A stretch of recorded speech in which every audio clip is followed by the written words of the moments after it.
हाँ, क्या हुआ था आपके साथ, आपके भाइयों के साथ कौन आया था? वो जो सैलून वाले भैया थे वो लोग आए थे। तभी ऊपर में छोटे बड़े वाले भाई को ऊपर ले गए, फिर पता नहीं क्यों मारा, फिर मुझे भी मारने लगा। मैंने उनका चाकू हटाकर उनको धक्का देकर नीचे भाग आया। आपको भी मारने की कोशिश की? कुछ कहीं चोट तो नहीं लगी आपको? लगी है। कहाँ लगी है? ये एक उंगली में सामने लगी सर में लगी है और हाथ में लगी है। कुछ कह रहा था उस टाइम, जिस टाइम वो जो है मार रहा था, कुछ बोल रहा हो, कुछ कह रहा हो, कुछ सुना हो आपने? क्यों किया ऐसा? कभी कोई झगड़ा हुआ था? कभी क्या क्या हुआ, क्या था, क्यों किया उसने ऐसा? कुछ पता है आपको? आप लोग दुकान जाते थे, कभी कोई बात हुई, कभी उसने गुस्से में बोला हो या कुछ और? नहीं। कुछ आपको याद आता है उससे आखिरी बातचीत आपकी क्या रही होगी जब आप कभी दुकान गए होंगे? कुछ और दुकान जाती थी आप उसकी कभी कटिंग कराने?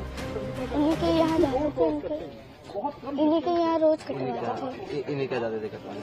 अच्छा, तो उस टाइम कभी कुछ उसने कहा हो या कभी गलत तरीके से बातचीत की हो?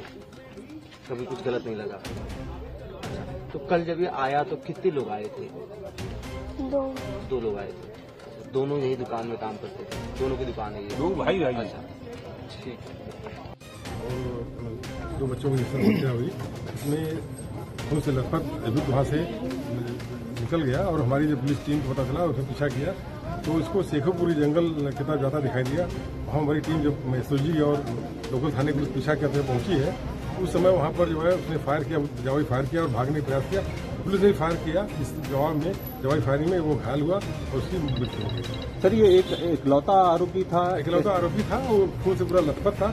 उसको पब्लिक ने, जब हमारी टीम पीछा करी, लोगों ने बताया कि लथपथ खून व्यक्ति इधर गया हुआ है, भागा हुआ है, फिर उसने उसको पीछा किया। तो घटना के पीछे क्या कारण था पता चला? सब घटना के पीछे कारण का हम लोग पता लगा रहे हैं।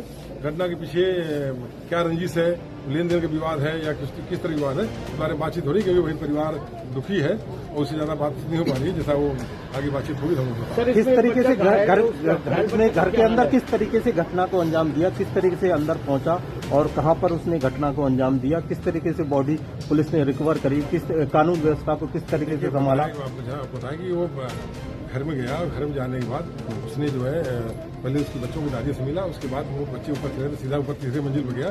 वहाँ पर जाकर दोनों बच्चों को उसने हत्या कर दी। तीसरा बच्चा छोटा था, वहाँ से उसकी पूरे को छोड़ दी और नीचे भागा। बच्चा इस समय किस हालत में? ठीक हालत में है।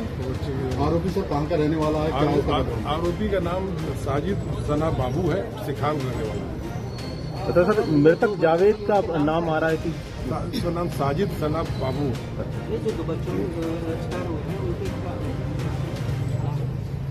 उसका नाम कभी होता है। एक ने दुकान जल्दी बढ़ा के वो नीचे इंतजार कर रहा था, दो थे। क्या नाम था दोनों का? क्या नाम था दोनों का? जावेद और साजन साजिद। तो दोनों आपके घर में दोनों आए थे? हाँ। फिर क्या हुआ? फिर वो आके मुझसे पहले बोले भाभी क्लेचर दे दो। अच्छा, मैंने क्लेचर 3 लिए, मुझे 50 रुपए दिए तो मैंने 5 रुपए उसे लौटा दिए। मैंने कहा बेटा 15 के 45 के बने। बोला ठीक है भाभी। तो फिर उसने लेके तो बोला भाभी कुछ काम से आए। हमने बोल बेटा क्या है? बोला मुझे 5000 रुपए की जरूरत है।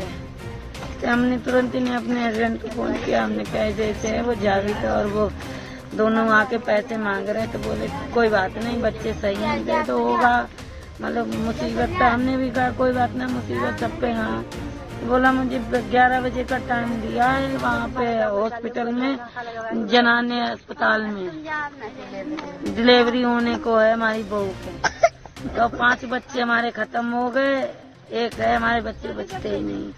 हमने अच्छा भैया कोई बात नहीं, कोई सब मुसीबत तो सब पे आ जाती, कोई बात नहीं, बैठो 9 बजे तुम बैठे दुकान बढ़ा होते हैं, आप चले जाना। 9 बजे बढ़ाएंगे तो आप चले जाना, टाइम कट जाएगा।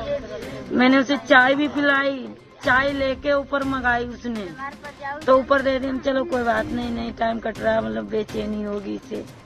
फिर इसने बच्चों को बुलाया ऊपर, फिर एक को बड़े को रोक लिया, इसने छोटे से पानी मंगाया और बीच वाले को वहाँ गुटखा मंगाई।